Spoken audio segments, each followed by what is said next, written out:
Ooh, thank you for bringing this up because I've been wanting to talk about this for a while now. Christians, question for the Christians, number 3. Here we go. If your God, all-knowing, all-powerful, omnipotent God, made all of us by his own hand, he created us exactly the way that we are. That's what you believe, right?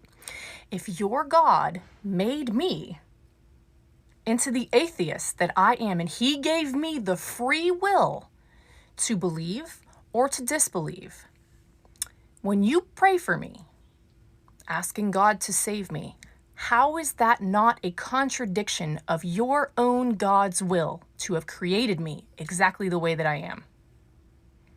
How would he answer your prayer for me without directly voiding my free will, which is to remain religion free? How would he do that? How is your prayer not a complete waste of your and his time? Because he can't answer your prayer. He can't void my free will that he's given me. How is he going to save me?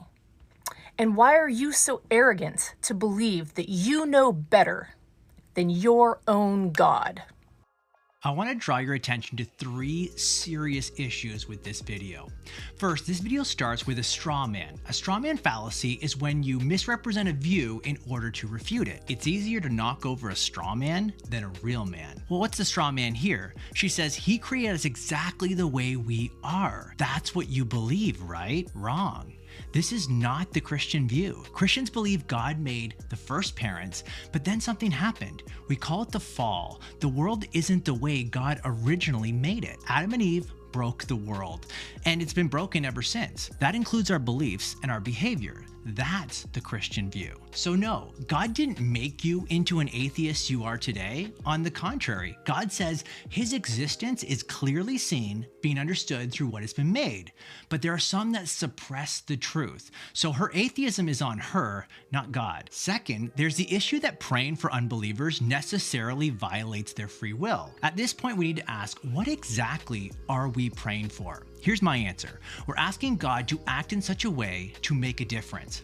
Now, this no more violates free will for God to draw unbelievers than it violates free will for me to woo my wife into a relationship. I didn't force her to marry me against her will, so then why'd she marry me? Well, I wooed her. I made myself appealing, now I had hair back then, so that she would like me and eventually fall in love with me. Call it wooing or drawing or attracting or persuading or whatever, but I acted in such a way to help create a relationship without violating her free will. And if I can do it, then God can do it. When I pray, I'm asking God to do that. Third, she claims it's arrogant to ask God to save unbelievers because it goes against God's will. Ironically, it's God's will for us to pray for the salvation of the lost.